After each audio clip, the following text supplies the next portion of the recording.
Je vais maintenant vous présenter les principes de la méthode 3C3. Vous allez découvrir comment cette méthode redoutable va vous apporter la puissance de vendre vos idées et vos produits avec efficacité. La méthode 3C3 est constituée de deux triangles qui interagissent.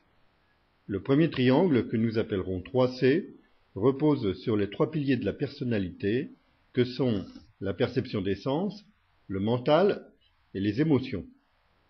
Le second triangle, que nous appellerons C3, est constitué des trois piliers de la communication. Pourquoi communique-t-on? La finalité de la communication repose sur le pôle d'intérêt, centré vers soi, centré vers le résultat, ou bien centré vers l'autre. Je vais maintenant vous parler du premier triangle de la personnalité. L'ensemble des recherches sur la personnalité convergent tous vers le pouvoir des sens sous l'emprise du cerveau reptilien, le pouvoir du mental géré par le cortex et le pouvoir des émotions gouverné par le cerveau limbique.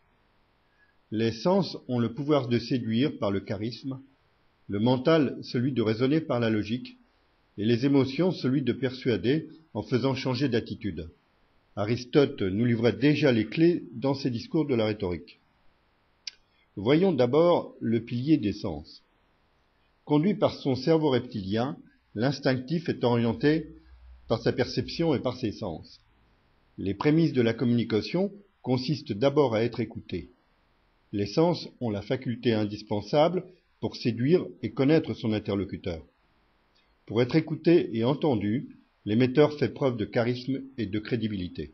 Ce qu'Aristote appelle l'éthos correspond à l'image que le locuteur donne de lui-même à travers son discours. Il établit sa crédibilité par la mise en scène de ses qualités morales pour se concilier la bienveillance de l'autre. Considérons maintenant le second pilier du mental. Sous l'influence du néocortex, le locuteur exploite le mental centré sur la logique et la raison.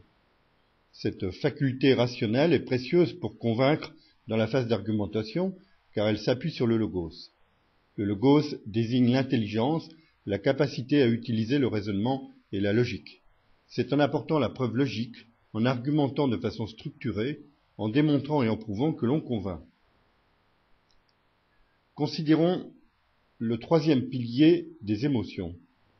Le cerveau limbique est le moteur des actions et des sentiments. C'est cette faculté subjective qui crée les changements d'attitude et la prise d'initiative. Et c'est par le pathos que l'on va persuader pour concrétiser ses idées. Le changement d'attitude se produit en suscitant des émotions chez le récepteur de façon à l'émouvoir.